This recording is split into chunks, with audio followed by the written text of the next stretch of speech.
சுரேஷ் சங்கையா வந்து எனக்கு காக்காமட்டிலேருந்து பழக்கம், அசிஸ்டன்ட் டைரக்டர்லேருந்து அவங்க பழக்கம் நம்பர்.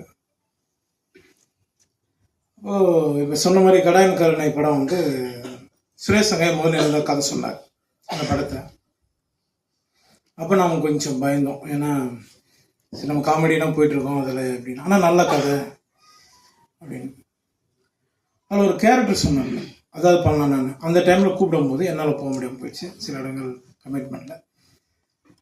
அது ட்ராப் ஆனதுனால நான் அதில் நடிக்க முடியாதனால ஒரு வேளை சுரேஷ் சங்கையானை வச்சு ஹீரோவை பண்ணணும்னு முடிவு பண்ணது எனக்கு வந்து பெரிய பாக்கியம் நினைக்கிறேன்.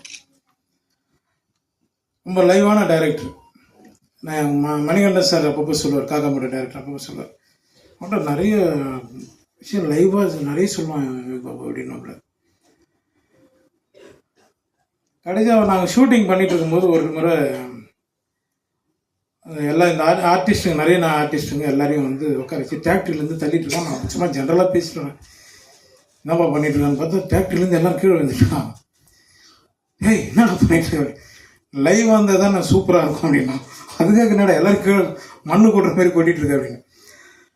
எல்லா விஷயமும் லைவாக பண்ணி ஒரு விஷயமும் இந்த படத்தை பெரிய அளவில் கொண்டு வந்தது சுரேஷ் சங்கையா. ஷார்ட் எடுத்துன்னே இருப்போம், கேமராமேன் வந்து சார் வந்து ஃப்ரேம் செட் பண்ணுற கேப்பில் அண்ணா இன்னொரு கதை இருக்குண்ணே அப்படின்னு, என்னப்பா அப்படின்னு, இதே முடியலே போகணும் அப்படின்னு, கேளு அப்படின்னு அந்த 15 நிமிஷம் ஒரு கதை சொல்லியிருக்காப்புல என்கிட்ட. அடுத்த படம் தான் பண்ணுறோம், ரமேஷ் சார் கிட்டே போய் போட்டுருவோம் வீட்டு அப்படின்னு. நல்ல டைரக்டர் மிஸ் பண்ணிட்டோம். கருப்பணியப்பன் சாருக்கு நான் ரொம்ப நன்றி தெரிவிச்சுக்கிறேன் சார். ஏன்னா எனக்கும் அவருக்கு ஒரு பெண்டிங் இருக்குது, சீக்கிரம் அதை சந்திச்சலாம் சார்.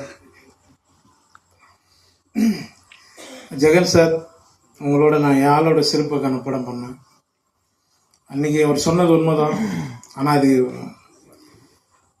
எப்படி சொல்கிறது சார், நான் வந்து உங்களை வந்து அண்ணனை பார்த்தேன் சார், அவ்வளோதான் சார். அப்புறம்